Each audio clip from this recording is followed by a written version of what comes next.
Esta mesa, les queremos contar, está integrada por FUCBAN, jóvenes de la Comisión Pro Referéndum, PIT-CNT, el Sindicato de la Salud, y tenemos invitado, Frente Amplio, perdón, y como invitado Oscar Andrade, Diputación, senador de la República. Bueno, bienvenidos y bienvenidas a todos y todas.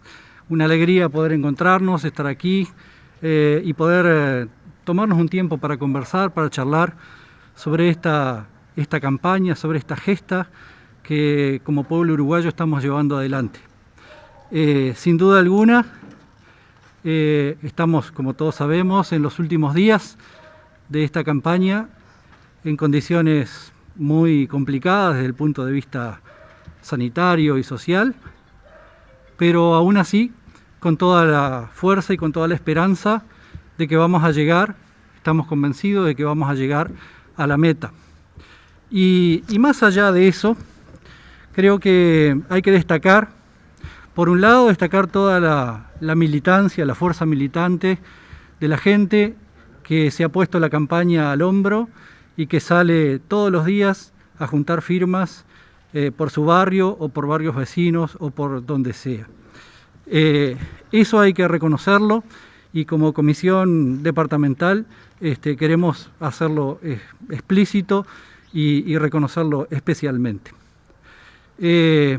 También hay que decir que en estos últimos días mucha más gente se está sumando. Hay gente que se arrima, hay gente que nos para en la calle para decirnos quiero firmar o necesito papeletas para salir a buscar, y eso es algo muy bueno, es algo que nos alienta, que nos anima y que nos da este optimismo con el cual nos podemos comunicar hoy. Simplemente para no extendernos, creo que como pueblo uruguayo y particularmente aquí en Paysandú, estamos removiendo, estamos rescatando toda esa, yo le diría, esa rebeldía bien uruguaya, bien charrúa, de no resignarnos ante las circunstancias adversas, sino que como pueblo uruguayo que muy tranquilo, con mucha calma, con mucha paciencia y muchas veces en silencio, pero se está moviendo esa rebeldía de forma muy pacífica, muy democrática, pero también con una enorme energía, es decir, vamos a juntar estas firmas porque queremos, porque necesitamos que nuestro pueblo sepa, que nuestro pueblo tome conocimiento de todo lo que significa esta ley y para que el pueblo sea en definitiva el que decida sobre estos 135 artículos, que es decir, que decida sobre el futuro cercano y no tan cercano de nuestro país. Así que a redoblar, compañeros y compañeras, el llamado, la invitación a todos los militantes, a todas las militantes, a todos aquellos a los que no se han sumado todavía, a que se sumen, porque es una aventura preciosa. Y quiero decirle para terminar que para todos nosotros, seguramente muchos de ustedes ya tienen muchas historias, tienen mucho camino, mucho recorrido. Para otros es un camino inicial, es un camino de aprendizaje, pero les puedo asegurar que es un camino de enorme enriquecimiento, de enorme crecimiento, tanto personal como social. Y creo que eso es lo que tenemos que buscar, crecer como sociedad, crecer en calidad democrática. Así que, sin más, muchas gracias y a seguir redoblando en este esfuerzo que la meta está ahí y es posible llegar. En primer lugar, agradecer la presencia de los medios de comunicación. Esta ha sido una dificultad permanente en esta campaña. Encontrar espacios en los medios más importantes de comunicación para poder explicar las razones del referéndum.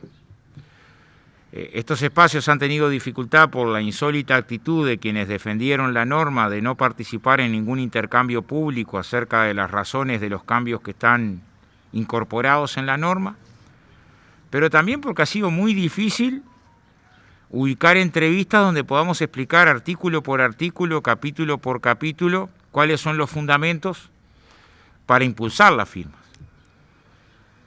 3/4 partes de los uruguayos alquila con garantía, pero 1/4 parte de los uruguayos ya alquilaba sin garantías previo a que existiera la ley de urgente consideración. Y estas eran las familias más pobres del Uruguay, la mayoría con mujeres al frente del hogar, ubicados en el quintil más bajo de ingresos según la encuesta continua de hogares.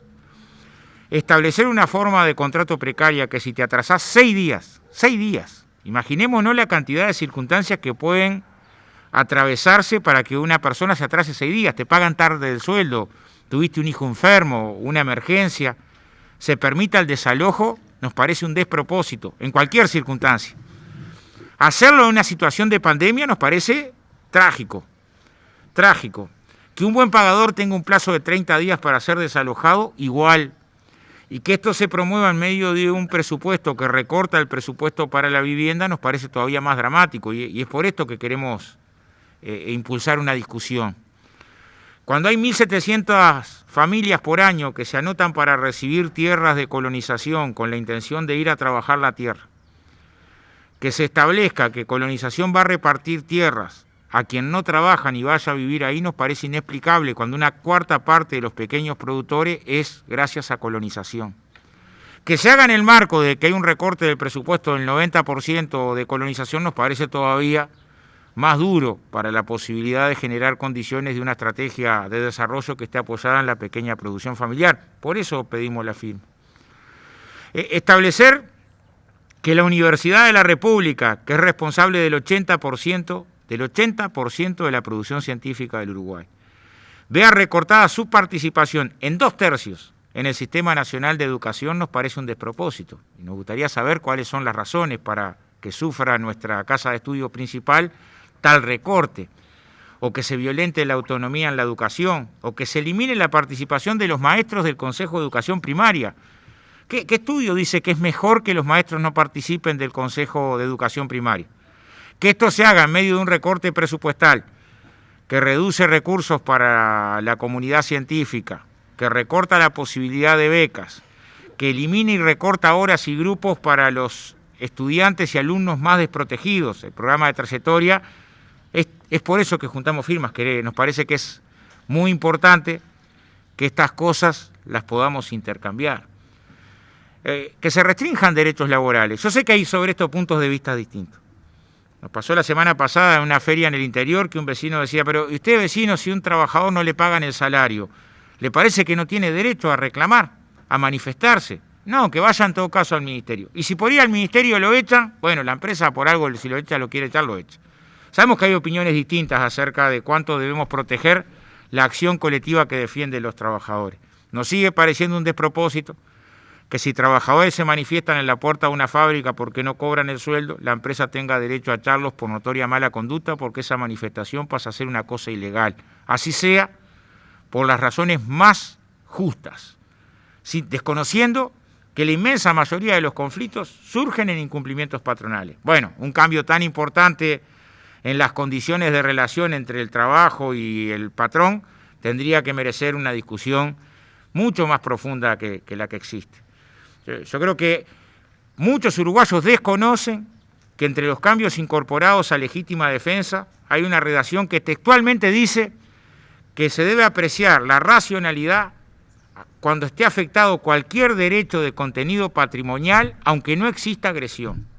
Esto es que ante cualquier hurto, aunque no exista agresión, puede uno estar amparado en legítima defensa. El hurto está mal, pero no nos parece proporcional, razonable, que la respuesta al hurto sea el homicidio.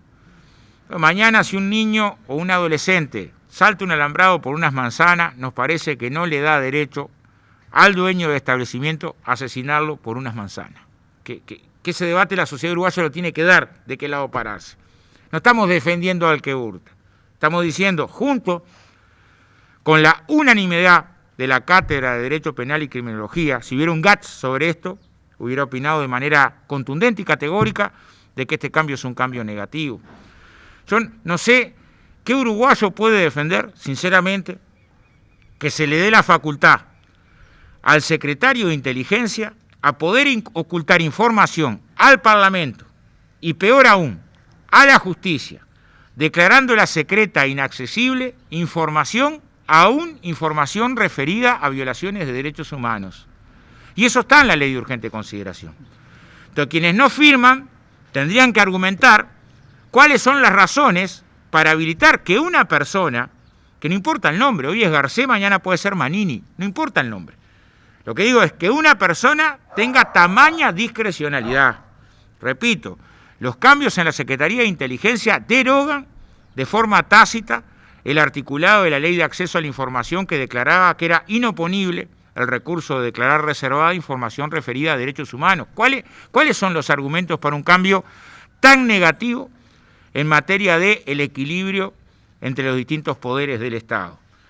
¿En qué parte de la campaña electoral estuvo manifestado que se iban a tomar medidas que aliviaban los controles para el lavado de activos?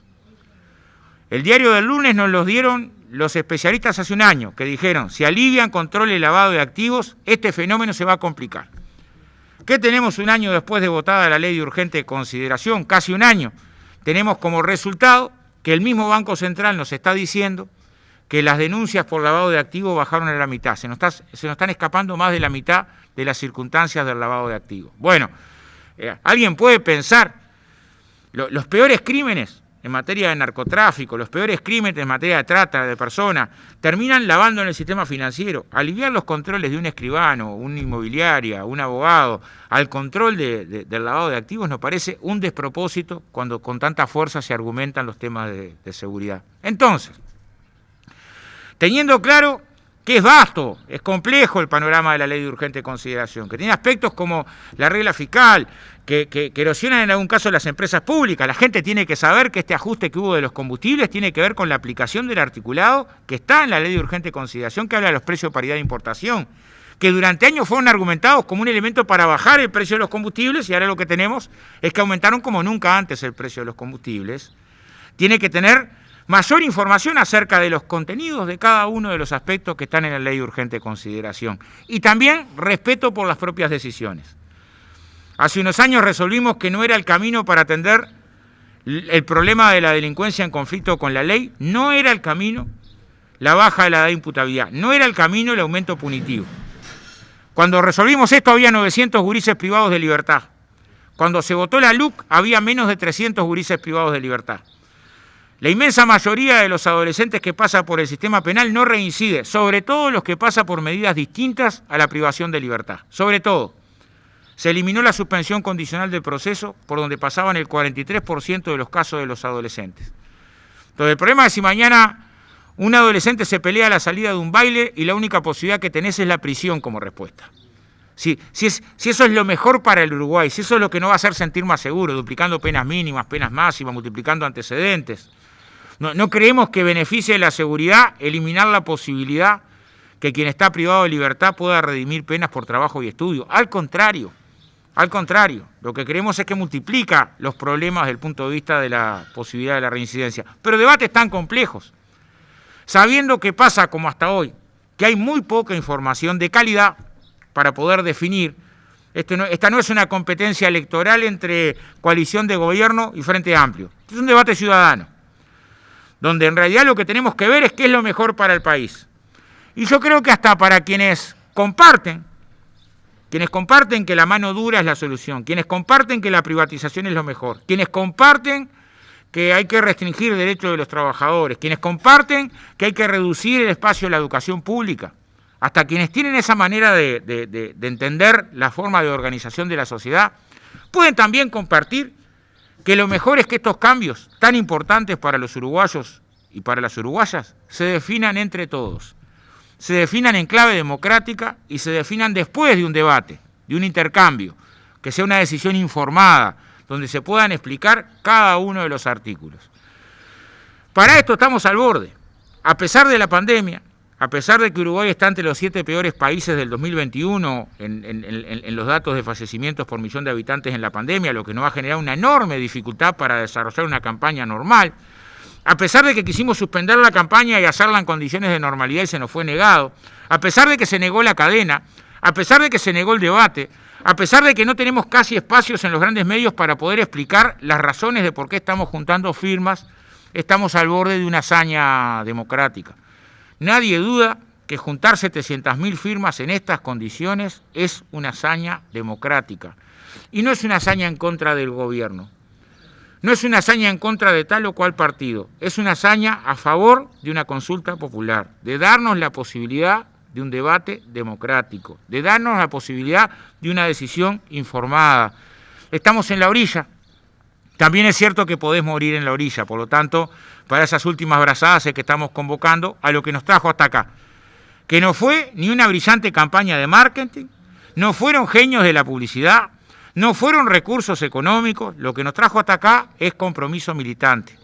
Es esa compañera y compañero de a pie que se puso al hombro la campaña, que salió a tratar de convencer de la importancia de que temas tan importantes para todos los uruguayos y uruguayas los podamos resolver entre todas las uruguayas y los uruguayos. Nos dicen que en Paysandú ya estaríamos alcanzando ese porcentaje de votos según el electorado de Paysandú. Felicitamos a los compañeros y compañeras. Les pedimos un esfuerzo más para que esa noche ojalá podamos celebrar, pero sobre todo podamos estar conformes en lo principal. No nos guardamos nada en una campaña en la que sabíamos que si mañana hay un desalojo o hay despidos a trabajadores por reclamar, no vamos a ser nosotros los que fuimos cómplices de esa circunstancia. Si mañana asesinan a un muchacho por una oveja o por unas manzanas sin que haya agredido a nadie, no fuimos nosotros los que convalidamos que esa sea la forma de respuesta ante los problemas que existen de la seguridad, pero que hay que abordarlos de una dimensión diferente a pensar que los resolvemos con mano dura, sino que hay que pensar de manera más profunda las causas, atender la manera integral y no resolver perdiendo en términos de civilización. Si mañana se oculta información referida a derechos humanos, no vamos a hacer nosotros porque estamos en medio de una campaña que intenta poner esos temas en discusión, ni los que habilitemos que se facilite el lavado de activos. Y por lo tanto, creemos que hay razones profundas para pedir un esfuerzo más y ojalá en poco tiempo estemos celebrando, bueno, que de vuelta estén integrados los consejos de educación primaria con los maestros ahí, que Uruguay sea ejemplo en cómo protege los derechos de sus trabajadores, y para eso lo que nos falta es, bueno, primero la firma y después con mucha confianza participar de un debate ciudadano que enriquezca la democracia en el país. Senador, en Rocha hoy de mañana estaban presentando una denuncia del exintendente porque la policía estaría siguiendo a quienes están haciendo recolección de firmas contra la luz. Sí. Sí, me enteré anoche viniendo para acá, tuve una llamada de la denuncia, es más, nos pareció que era bueno acompañarla. Jarab es el alto comisionado de Naciones Unidas, o sea, no tiene nada que ver con la política interna uruguaya.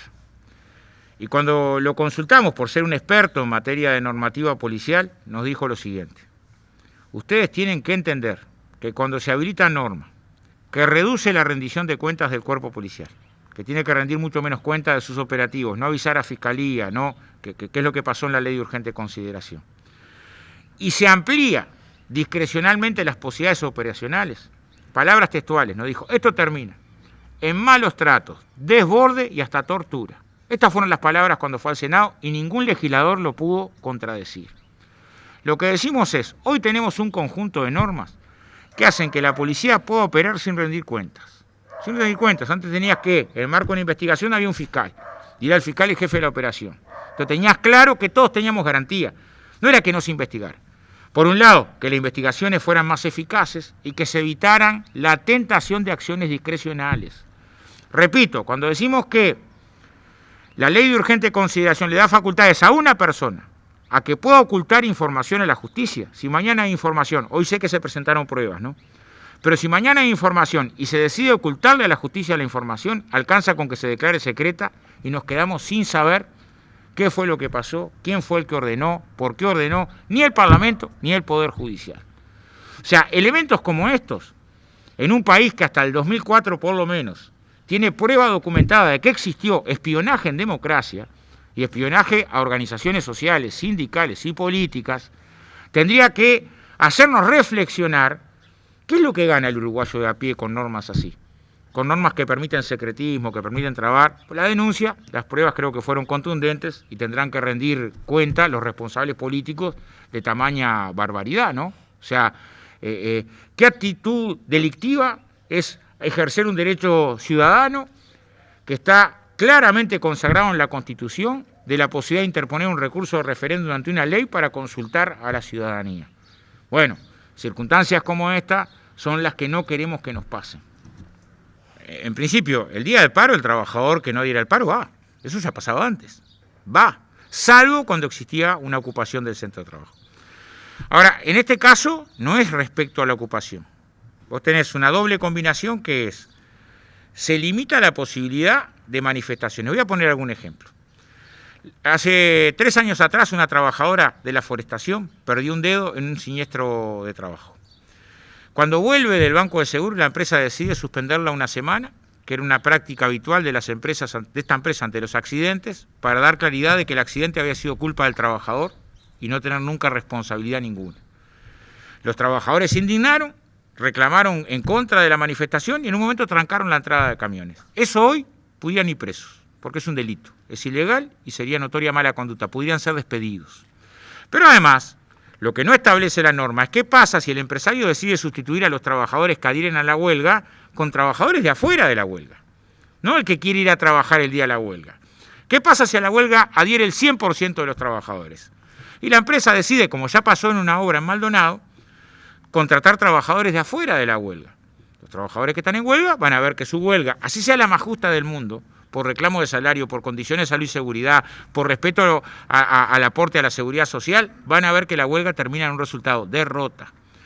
Cuando los trabajadores tienen después incorporado que su reclamo termina en derrota, se ambienta por un lado la tentación patronal a no cumplir derechos laborales, a ahorrar por el lado del cumplimiento de derechos laborales, y de este lado decir, bueno, pero ¿qué voy a reclamar si mañana reclamo y de repente la empresa contrata trabajadores desde fuera para sustituir al huelguista? Entonces, lo que está abordado en la ley de urgente consideración es la huelga como una patología. Entonces, nadie quiere estar de huelga, pero cuando el empresario sabe que del otro lado no le puede hacer una respuesta, la tentación para violentar derechos es mucho más alta. Voy a poner un ejemplo. Una de las ramas de actividad con más fuerte sindicalización en Uruguay son los bancarios. Yo no veo mucha huelga en los bancos, pero el dueño del banco sabe que tiene que respetar los derechos porque el trabajador bancario, si no, tiene cómo dar respuesta. Ahora, cuando el trabajador no tiene cómo dar respuesta, son los lugares donde ves más evasión de aporte, más violación de la normativa, menos respeto de los laudos, más despidos arbitrarios, peores condiciones para los trabajadores. Entonces, violentar los derechos laborales de esta manera nos parece que es contravenir todas las disposiciones internacionales de la Organización Internacional del Trabajo y generar condiciones para un retroceso. Cuando además se hace en un marco de rebaja salarial, de orientación del Banco de Previsión Social que decidió dejar de controlar los laudos laborales, de decisión en el presupuesto donde se estableció en el presupuesto que una empresa que violenta la normativa laboral y falsifica documentación se le baja a la mitad la multa que pagaba antes de esto. De establecer por parte del Banco de Previsión Social que ahora el trabajador tiene la mitad de tiempo para reclamar que la que tenía antes de agosto del año 2020. Bueno, parece que la cuenta es muy clara. Se establecen un conjunto de mecanismos donde tengo más dificultades para reclamar si me incumplen y si me incumplen la empresa ahora recibe un mejor trato que el que recibía antes. ¿Qué resultado va a tener esto?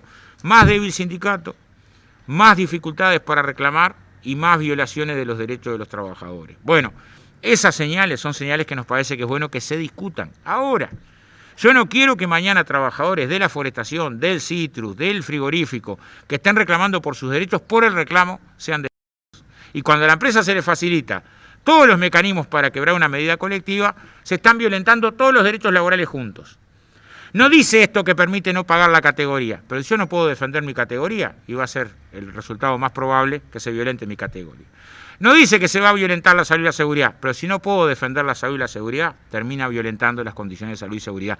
Un cambio tan importante impuesto en medio de un contexto como estos, 270.000 uruguayos se anotaron para trabajar por 15.000 pesos por mes. Eso también es un mensaje. Demuestra la tragedia en la que estamos en lo nacional, lo dramático, pero también es una forma de decir, miren que hay 270.000 que trabajan por 15.000 pesos. Vos capaz cobrar 18, ¿querés más aumento? Y yo qué sé. Y aquí hay un lote afuera que por mucho menos trabajaría. Entonces genera una condición de desequilibrio tan importante, donde ¿qué trabajador de a uno va a poder resolver? Es muy difícil. Entonces cambios como estos es bueno que se discutan de manera profunda. ¿Alguien piensa que el Instituto de Derecho Laboral de la Universidad de la República cuestionó severamente por capricho? No, lo que dijo es, hay 3 pilares fundamentales para el derecho laboral. Negociación colectiva, sindicato y derecho de huelga. Si cuestionás uno, se cae la posibilidad de defender el derecho laboral. Acá se cuestiona severamente uno. Y en ese caso lo que decimos es, vaya si tenemos que reflexionar, también en términos de éticos, ¿no? Un trabajador adhiere una medida, otro trabajador no adhiere a la medida. Cuando estás, por ejemplo, luchando por el salario. Al aumento del salario que se consigue, va para el trabajador que adhirió a la medida y para el trabajador que no adhirió a la medida. La mejora de la categoría que se consigue, va al trabajador que adhirió a la medida y el trabajador que no adhirió a la medida. El subsidio de salud que conquistaron las cajas de auxilio en la década del 40, 50 y 60, que después se transformó en DICE, para con un trabajador tan enfermo, es para el trabajador que luchó por el seguro de salud y para el trabajador que no participó del seguro de salud. Entonces también es bueno a veces reflexionar de que los trabajadores no tenemos mejor aliado que otro trabajador, para mejorar la condición nuestra de vida, de trabajo, y muchos lo que quieren hacer es hacer ver la salida colectiva como una salida negativa, y no hay otra salida que no sea colectiva. ¿Cuánto cree que influye la falta de discusión de este tema, digamos, en la agenda pública, en los grandes medios, como usted decía? Muchísimo, pero muchísimo, O sea, muchísimo. Yo creo que la mayoría de los uruguayos no conoce que hay una cuarta parte de los alquileres, de los 245.000 alquileres que ya eran sin garantía. No conoce, y es una información que está en la encuesta continua de hogares, que está en el plan quinquenal. Plan quinquenal que presentó el gobierno, esa información está. Pero no hemos debatido sobre eso. Es decir, ya hay 72.000 hogares, la mayoría con mujeres a cargo, que lo que le hicimos con la LUC es la posibilidad que los desalojen en 6 días cuando se atrasan. En 6 días, en medio de una pandemia. Es tan radical la diferencia. ¿Eso qué planteamos? Planteamos que para evitar los desalojos se genera un subsidio a los alquileres, la gente que está más en la lona, que está sin trabajo, que está en el seguro de paro. Que son 2 pesos y es ahorrar plata. Porque nos sale mucho más caro tener que regularizar asentamientos irregulares después que subsidiar los alquileres ahora. Pero además es humano. En medio de una pandemia que quedaste sin laburo, los 15.000 que se anotan ahora para trabajar por 15.000 pesos, ¿alguno puede pagar un alquiler si te entran 15.000 pesos por mes? Aún los más bajos, miren que el promedio de alquiler del quintil más bajo de ingreso es 8.500 pesos. Aún los alquileres más bajos. Si te entran 15.000, 8.500 es muy difícil destinar para alquiler. ¿Cómo haces para vivir? Bueno, en ese escenario nuestro planteo fue subsidiemos los alquileres en la crisis. Y lo que tenemos como respuesta es facilitemos el desalojo en la crisis. Insólito. Insólito. Nos cuesta entender. Entendemos. Hay una filosofía que dice... ¿Qué nos decían cuando era LUC? Miren que esto del alquiler sin garantía va a hacer que miles pongan su casa en alquiler y van a bajar los precios de los alquileres muchísimo y ahí se va a mejorar. Bueno, resultado el que tenemos. Lo que están ampliándose son los desalojos. No está mejorando nada, ni el precio ni nada. Al contrario, más especulación. ¿Por qué hay fenómenos que no se entienden? ¿Qué está pasando ahora en Paso de los Toros? Bueno, como hay una inversión importante de la construcción y 3.000, 4.000 trabajadores tuvieron que emigrar para ahí, el precio de los alquileres se duplicó y se triplicó. Entonces, una casa que te pedían 10.000 te piden 30.000 ahora. El que tenía contrato de alquiler y garantía no tiene problema. El que estaba con alquiler sin garantía, que repito, una cuarta parte ya alquilaba sin garantía de antes de la LUC. La LUC no creó ningún alquiler sin garantía, porque vos podías alquilar sin garantía. Se generó esa condición y ya tenés la posibilidad que saquen para afuera en pocos días. Yo creo que el uruguayo promedio no está de acuerdo con que la vivienda sea tan mercantilizada. Tenemos que tener elementos básicos que protejan, porque después no nos podemos decir qué lástima, está viviendo ese niño en medio de una carpa, qué horrible, en invierno, qué espantoso. Miren que se duplica la mortalidad infantil en invierno en Uruguay, y se duplica por la precariedad de la vivienda, Y las muertes por incendio en Uruguay son muertes de pobres, porque la mayoría son incendios que se dan en ranchos de costaneros, que están mal calefaccionados y se dan en los inviernos calefaccionados como se puede. Entonces, no podemos decir qué doloroso esto si después no tomamos medidas para atender. A mí me tocó años participar en un gremio que dedicó parte de su militancia los fines de semana para construir casas para los gurises del Pereira, que nacían prematuros, iban a vivir a rancho, que terminaban teniendo un porcentaje de mortalidad infantil escandaloso. Esa realidad no la conocemos por las gráficas. Ahora, la peor respuesta que podemos dar es multiplicar esa problemática. En medio de una pandemia con aumento de laburo, 100.000 pobres más, un contrato de alquiler de ese tipo. Entonces, precisamos un debate de otra calidad, no un debate de toldería. Esto no es un problema de frente amplistas, blancos, colorados o cabildantes. Es un debate ciudadano, donde en todo caso... Alguien piensa que es casualidad que todos los especialistas en materia de vivienda, la Cámara Inmobiliaria, que no tiene ningún vínculo con el Frente Amplio, la Cámara Inmobiliaria, la Cátedra, la Facultad de Arquitectura, las cooperativas de vivienda, los trabajadores de la construcción, todos dijeron, esto es un disparate. Esto, como está planteado, es un disparate. Nos demos la posibilidad de, con menos soberbia, serenamente, con información documentada, poder discutir qué es lo mejor para el Uruguay. Y hoy lo mejor para el Uruguay es que alcancemos la firma para que tengamos un debate democrático sobre estos temas.